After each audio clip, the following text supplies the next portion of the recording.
What would you do if a bank took everything from you, your home, your memories, your very dignity, and left you to die in a frozen, forgotten wasteland? For 68-year-old Ruth Gable, that wasteland held a secret worth more than the entire corporation that cast her out. A secret buried deep in the earth, just waiting for one final act of desperation to bring it to light. The eviction notice nailed to the front door of Ruth Gable's modest suburban home in Rapid City, South Dakota, didn't just smell of cheap adhesive and fresh ink. It reeked of a profound systemic cruelty. At 68, Ruth was entirely alone. Her husband, Frank, had passed away 8 months prior after a grueling 3-year battle with pancreatic cancer. Frank had been a good man, a retired mechanic who worked his hands to the bone. But even a lifetime of honest labor was no match for the predatory American healthcare system. To pay for the experimental treatments at the Mayo Clinic, they had mortgaged everything. When Frank's heart finally gave out, the medical debt remained, a staggering, suffocating anchor that was now pulling Ruth under. The bank didn't care that she had lived in that house for 40 years. They didn't care about the rose bushes she had planted in the spring of 1985, or the faint pencil marks on the kitchen door frame where they had measured their late son's height before he was lost in a tragic car accident decades ago. To the executives at the local branch of Wells Fargo, and specifically to the sneering asset manager named Harrison Caldwell, Ruth was just a negative number on a quarterly spreadsheet. "You have until 5 p.m. on Friday to vacate the premises, Mrs. Gable," Caldwell had said, standing on her porch in a tailored wool suit that cost more than her car. His voice held the false practice sympathy of an undertaker. "The bank has already found a buyer for the lot. They plan to bulldoze the property on Monday." Ruth hadn't wept. She was too hollowed out for tears. She packed her life into 4 cardboard boxes and loaded them into the rusted bed of Frank's 1998 Ford Ranger. She had nowhere to go. The only asset the bank hadn't seized was a completely worthless 40-acre tract of land deep in the Black Hills of South Dakota. Frank had bought it at a county tax auction for $300 in the late 90s as a joke. The property was home to the Iron Tooth, an abandoned prospector's claim from the 1880s. Decades ago, the legendary Homestake Mining Company, the behemoth that had pulled over 40 million ounces of gold from the Black Hills, had surveyed the Iron Tooth. Their geologists had declared it totally barren, a geological dead end. The land was so steep, rocky, and utterly devoid of timber that even the state ignored it. There was a dilapidated, rotting miner's cabin perched directly over the main shaft, and that was it. No running water, no electricity, just the biting wind of the Dakotas.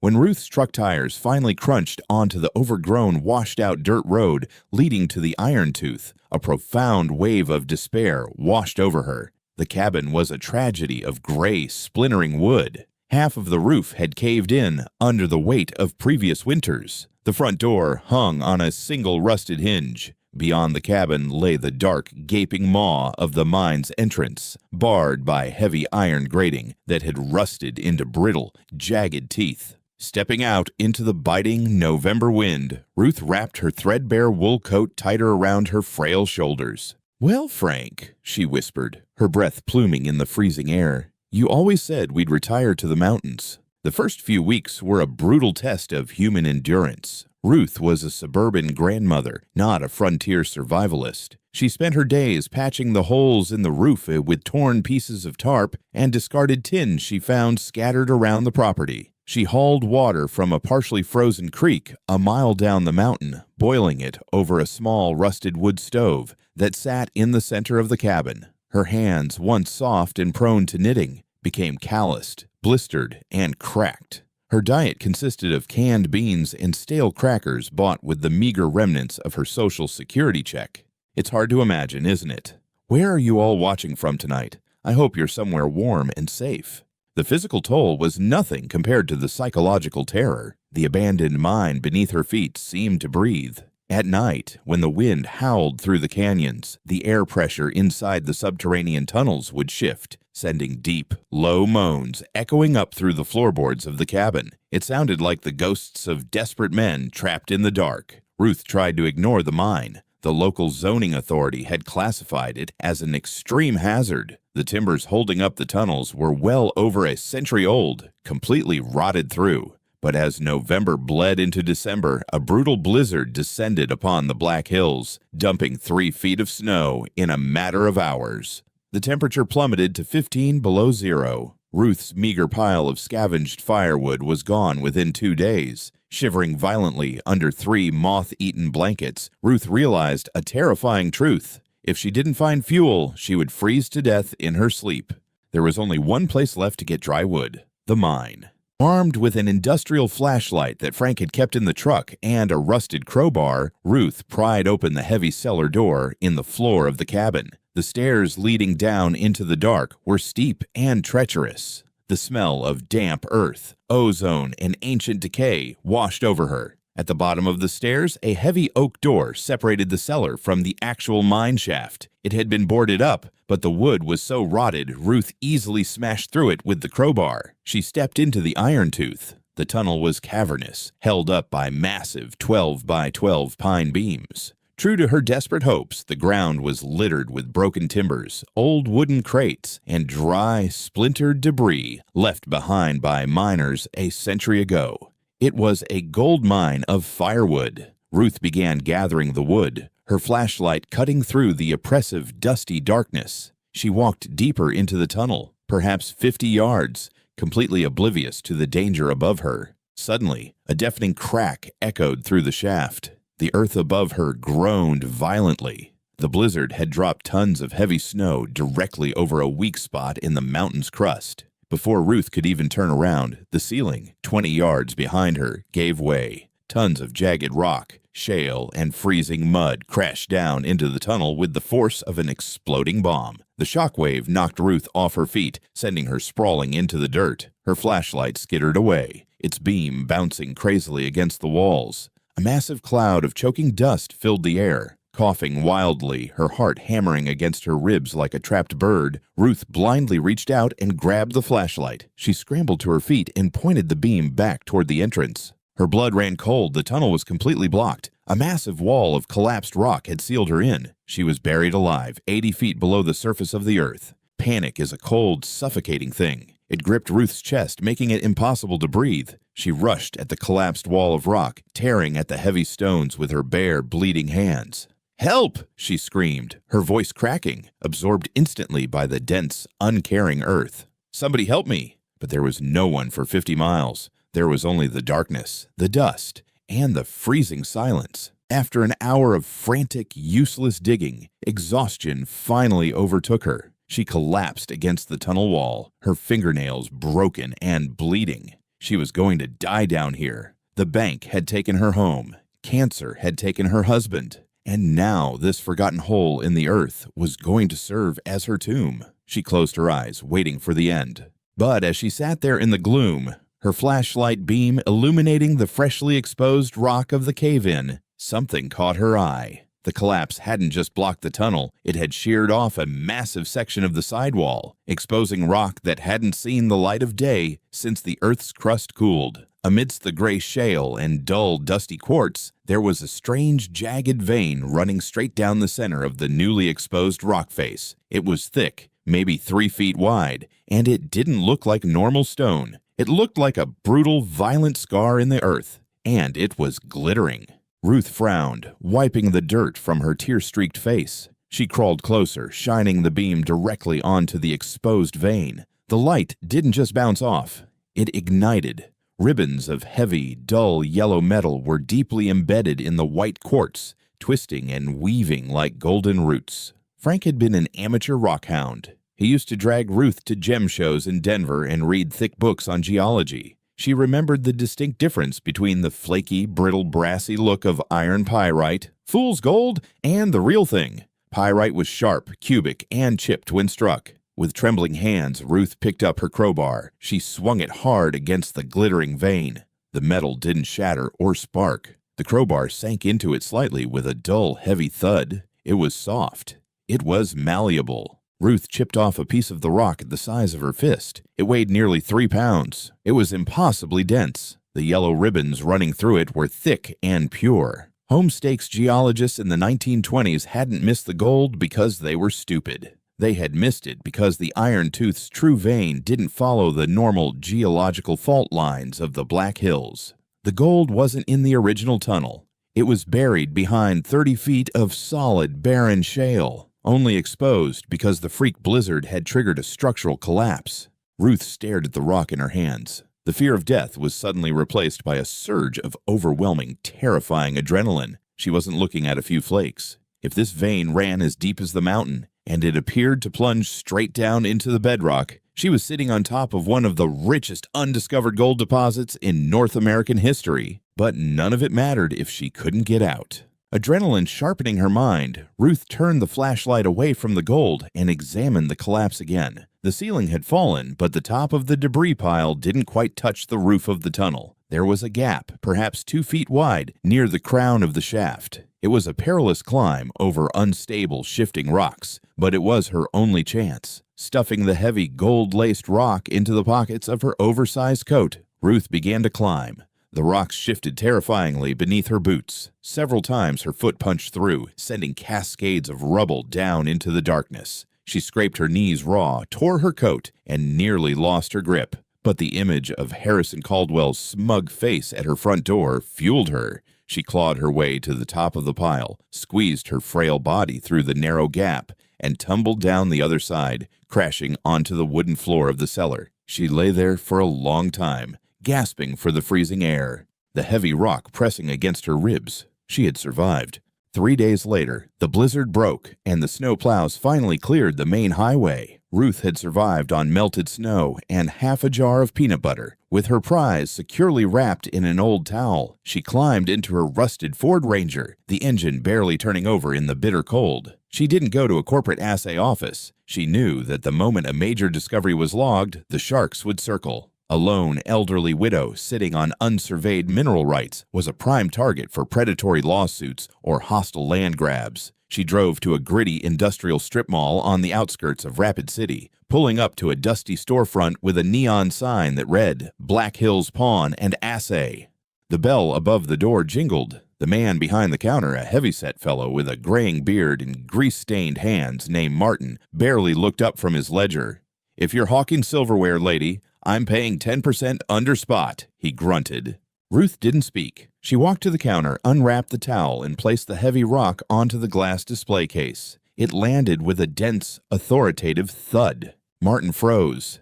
He looked at the rock, then slowly looked up at Ruth, his eyes narrowing. He pulled a jeweler's loop from his pocket and screwed it into his right eye. He picked up the rock, his arm muscles flexing slightly at the unexpected weight. He carried it to a back table under a high-intensity halogen lamp. Ruth watched his reflection in the mirror behind the counter. She saw him scrape the yellow ribbon with a steel pick. She saw him apply a drop of nitric acid from a small glass vial. The metal didn't dissolve. It didn't fizz. It just gleamed, perfectly, brilliantly yellow. When Martin turned back around, his entire demeanor had changed. The indifference was gone, replaced by a twitchy, predatory slickness. "Well now," Martin said, licking his lips. His voice was suddenly very smooth. "It's a nice little chunk of ore. Low purity, though, mostly quartz and some base metals. I'll do you a favor, seeing as it's close to the holidays. I'll give you $500 cash for it right now. No paperwork." Ruth Gable might have been old, and she might have been tired, but she wasn't a fool. She knew what she had seen under that acid drop. "I'll take it back. Thank you," Ruth said quietly, reaching for the rock. Martin's thick hand slammed down over the stone, pinning it to the counter. His eyes hardened, entirely devoid of warmth. "Lady, you walk out of here with this, and the wrong people find out you have it, you'll end up dead in a ditch. I'm offering you a clean break." Ruth stared at the heavy hand pinning her future to the glass. She slowly reached into her oversized coat pocket and pulled out the heavy, rusted iron crowbar she had used to survive the mine, resting it gently on the glass counter next to Martin's fingers. "Remove your hand, Martin," Ruth said, her voice dropping to a terrifying, icy whisper that echoed with the weight of everything she had lost. "Or I will break every bone in it and take my property anyway." Martin looked at the iron bar, then at the blazing, unyielding fire in the elderly widow's eyes. Slowly, he lifted his hand. Ruth wrapped the gold back in the towel, placed it in her bag, and walked out into the freezing South Dakota sun. She had her proof. Now, She needed an army. She was going to make the people who ruined her life pay. And she knew exactly where to start. Less than 20 minutes after she drove away, Martin was on the phone. He bypassed the local police, dialing a direct number to the executive branch of Wells Fargo in downtown Rapid City. He asked for Harrison Caldwell. Martin knew the asset manager well. They had collaborated on several quiet foreclosures. When Caldwell answered, irritated, Martin wasted no time outlining the dirty, glittering truth about the Iron Tooth Mine. The bank had evicted an old widow to steal a suburban house, completely ignoring the fact that they had left her sitting on top of an unmapped gold vein that could rival the legendary Homestake deposit. Caldwell hung up the phone, the color draining from his face. In his arrogance, he had expedited the transfer of that worthless parcel back to Ruth, viewing it as a garbage disposal tactic to saddle her with property taxes she could never pay. Now, that clerical cruelty was a billion-dollar mistake. Caldwell immediately summoned a team of corporate litigators and filed a fraudulent emergency injunction with the South Dakota District Court, claiming a clerical error had incorrectly severed the mine from the main property. He also hired a private security firm to block the access road to the mine, intending to starve Ruth out. But Caldwell severely underestimated the sheer hardened willpower of a woman who had already lost everything. Instead of returning to the freezing cabin, Ruth drove her rattling truck straight to a dilapidated brick building wedged between a bowling alley and a failing hardware store. A faded brass plaque on the door read, Gregory Finch, Attorney at Law, Land Disputes and Mineral Rights. Gregory Finch was a brilliant, cynical man in his late 50s whose career at a major corporate firm had imploded due to a relentless moral compass. When Ruth walked into his office smelling of wood smoke and exhaustion, Finch barely looked up. Consultations are $200, Mrs. Gable, he muttered, and if you're fighting a bank eviction, I'm sorry, but the statute of limitations for an appeal is incredibly narrow. Ruth didn't say a word. She reached into her bag and placed the heavy, quartz-veined rock directly onto the center of his desk. The dull thud rattled his coffee mug. Finch stopped breathing. He had spent his early 20s as a field geologist. He knew exactly what he was looking at.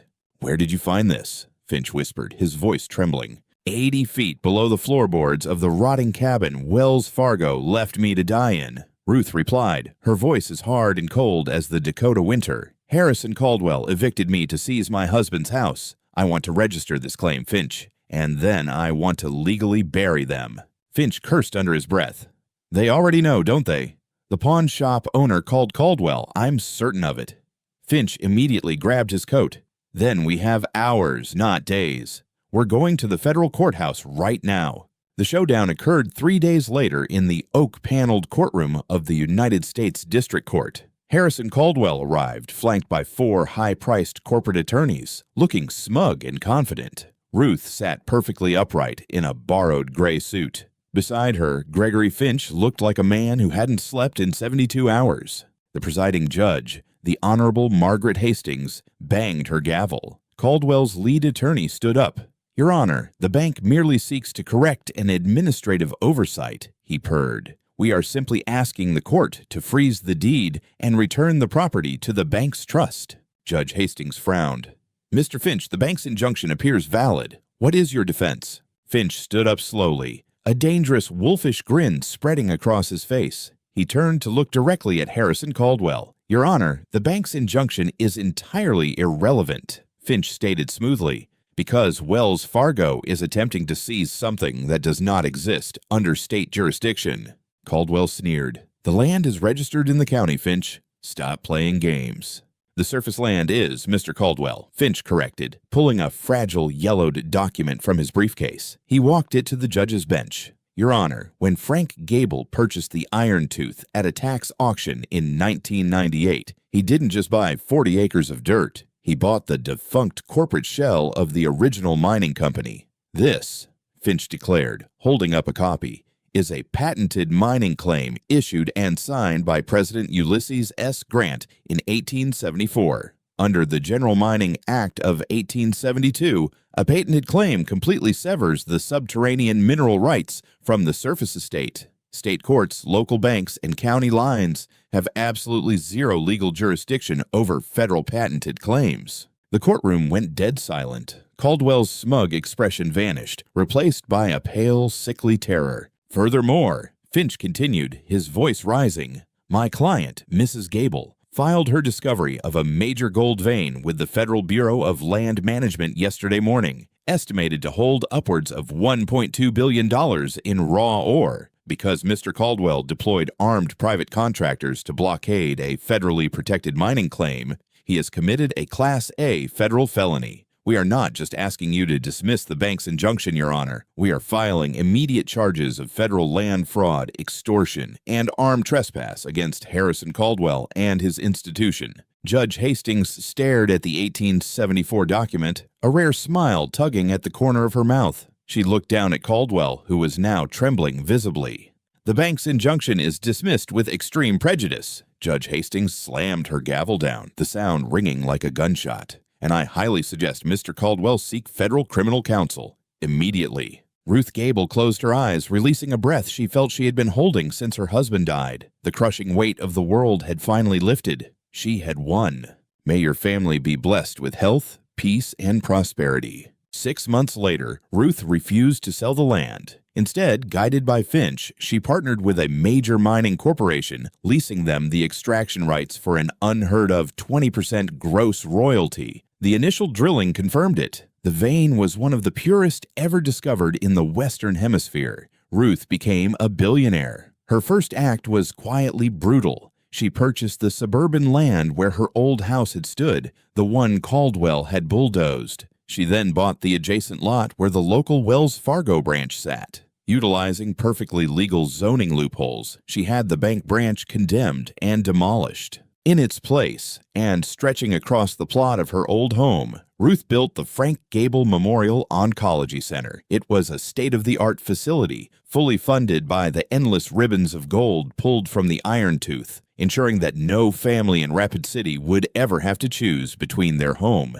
and their life again. Ruth never moved back to the suburbs. She built a beautiful, sprawling, timber-framed lodge on the safe ridge above the Iron Tooth. Sometimes, in the deep winter when the Dakota winds howled, she would sit by her massive stone fireplace, sipping hot tea, and listen to the faint, industrial hum of the miners working far below the earth. It no longer sounded like ghosts trapped in the dark. It sounded like justice. If this story touches your heart, please subscribe to support the channel. We bring you real-life stories of hidden treasures and everyday people defeating corrupt giants. Don't forget to share this video with your friends and drop a comment below on what you would do with a billion-dollar gold mine. I would love to hear what you all thought of that story. Did it resonate with you? Let me know your honest feelings in the comments below. I'm always so curious to see where everyone is tuning in from. Go ahead and drop your city, state, or country. It's amazing to see how far these stories can travel.